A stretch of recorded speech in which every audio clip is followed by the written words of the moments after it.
விவசாய தொழிலை செய்யும்போது உடம்புல காயமே ஏற்படக்கூடாது. நம்ம மண்வெட்டி முரட்டுத்தனமாக செய்யவே கூடாது.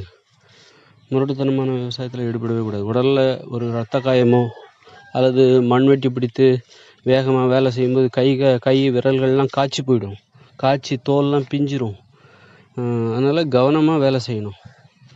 கை விரல்கள் பாதுகாப்பாக வேலை செய்யணும். அதுதான் சரியான அது ஒரு வரைமுறையாக வைத்துக்கொள்ள வேண்டும், அல்லது வரையறையாக அது ஒரு எல்லையாக வைத்துக்கொள்ள வேண்டும். இதை ஒரு அளவீடாக வைத்துக்கொள்ள வேண்டும். எப்படி நம்ம செய்யணும்? நம்ம உடம்புல காயம் ஏற்படுது, கண்டிப்பாக அது திரும்பவும் அது பற்றி நம்ம வருத்தப்பட்டுட்டு இது ஏன் நடந்தது, இது இன்னொரு வாட்டி நடக்காமல் இருக்கிறதுக்கு நாம் என்ன செய்யணும், என்ன தப்பு செஞ்சோம் இந்த மாதிரி காயம் ஏற்படுது. அது மாதிரி பூச்சிகள்லேருந்து கவனமாக இருக்கணும். பாம்புகள்லேருந்து ஒரு பூச்சியோ கடிக்கிறதுலையோ ஒரு எறும்பு கடித்தா கூட அதை பற்றி நாம் கொஞ்சம் உஷாராக இருக்கணும். அதை சின்ன விஷயத்த கூட அலட்சியப்படுத்தக்கூடாது. ஒரு சின்ன எறும்பு கடித்தா கூட அதை அலட்சியப்படுத்தக்கூடாது.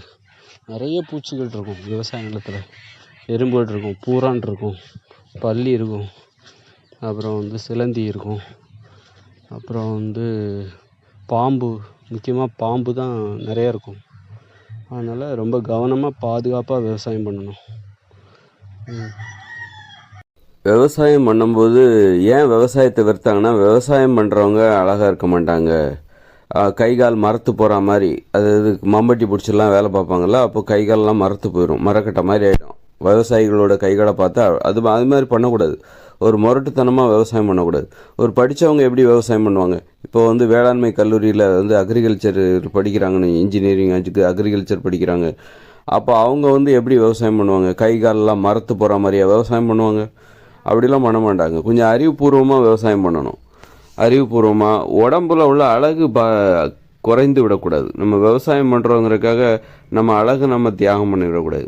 கை காலெலாம் மரத்து போகிற மாதிரி, அப்புறம் காயம் ஏற்படுற மாதிரி, அடிக்கடி உடம்புல காயம் ஏற்படுற மாதிரி, முள் குத்துற மாதிரி, முள்ளெல்லாம் குத்தாது. அந்த அளவுக்கு நம்ம உடல் அழகையும் பார்த்துக்கணும்.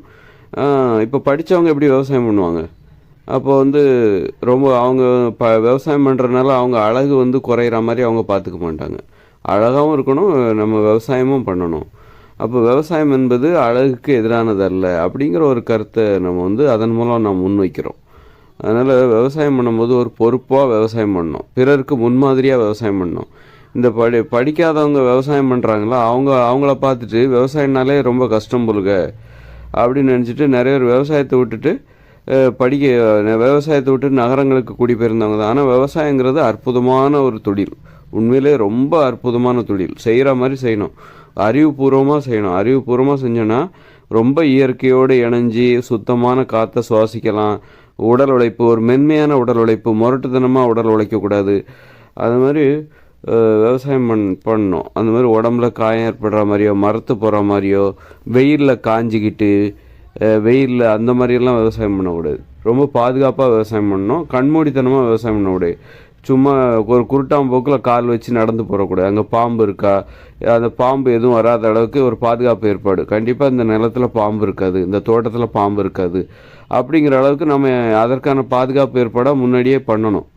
பாம்பு இல்லாமல் அதை எப்படி உறுதிப்படுத்துறது, அதற்கான தடுப்பு முறைகள், இப்படி அது என்ன பண்ணணும், கண்டிப்பாக அந்த நிலத்தில் பாம்பு இருக்காது அப்படிங்கிற உறுதியை நமக்கு உறுதி ஏற்படுற மாதிரி ஒரு ஒரு ஒரு ஒரு வேலையை நம்ம அங்கே பண்ணியிருக்கணும். பாம்புகள்லாம் வராத அளவுக்கு, உள்ளே ஏதாவது பாம்பு இருந்தால் அவைகள் இருக்காத அளவுக்கு ஏதாவது ஒரு வழியை பண்ணி பாதுகாப்பாக விவசாயம் பண்ணணும்.